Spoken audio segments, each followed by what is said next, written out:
And Miss Nariana sings.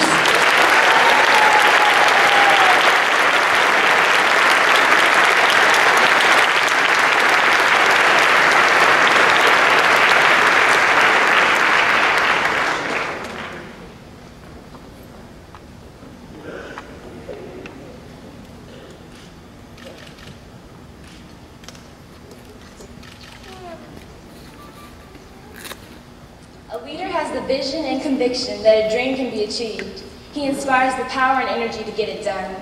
This was said by Ralph Lauren, creator of the Polo fashion line, who had a dream at an early age. Almost every person in this room wanted to do or become something as a kid, and yet few people have seen those dreams fulfilled. So what separates the dreamers from the achievers? Ralph Lauren stated it with 2 words: vision and conviction. Vision is unusually keen perception of something seemingly imaginary. Without it, dreams and aspirations can never be fathomed, because having vision requires seeing someone or something's potential beyond normal expectancy. It means seeing outside of the dusty cardboard box. A person without vision will be like the Israelites in the Old Testament, who decided to make fancy idols of gold and silver, ignoring the great God who was there all along. What the Israelites made was appealing aesthetically, and it looked great. However, it was nothing in comparison to the beauty found in the presence of God. They ignored the bigger picture because they lacked the vision necessary to see God's greater intent in their lives. Their blindness led to a road of tribulation until they regained their vision and ultimately their conviction and sought God's deliverance and blessings. Conviction is firm belief. Another word we can substitute for it is faith. And Hebrews 11:1 says, faith is being certain of what we do not see. In my own words, faith is being confident enough to go after the things we don't see yet in life. I think Joseph from Genesis is a great role model for faith. He literally had a vision from God that he would stand above and beyond his brothers. But his brothers, huge naysayers, had other plans for his life. But did Joseph forget God's plan for him? No. He continued to live a holy life despite his poor living conditions. And God used Joseph's good attitude to elevate him to the second most powerful ruler in Egypt. That right there is a huge testimony of faith.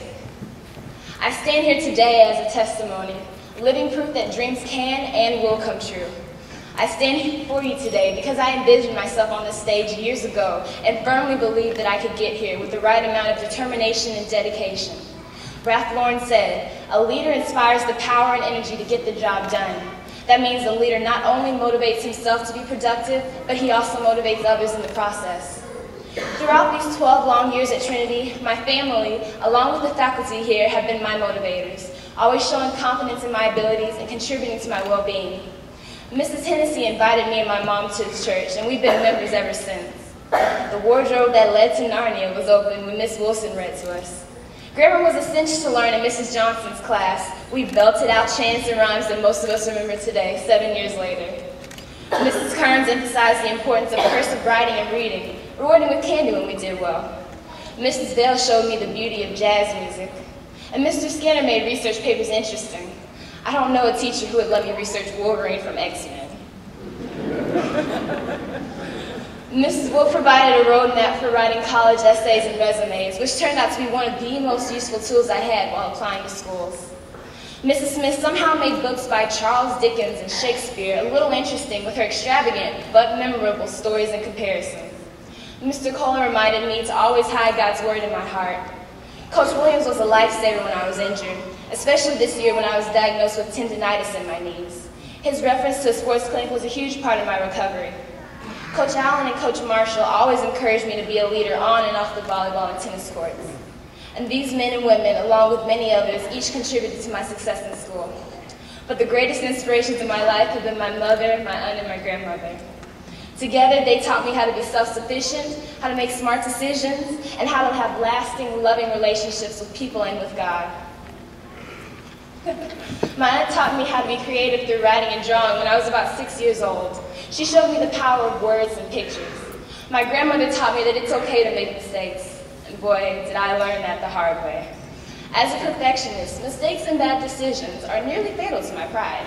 But grandmother has always been there to keep me level-headed. And my mom has been my greatest ally and partner. She enrolled me into Trinity 12 years ago, and she walked with me into every new classroom and every extracurricular academic activity. When I had a test, she had a test. She studied at night and tutored me in the morning when there was some concept I just couldn't grasp in school. I became determined to learn because she instilled it in me.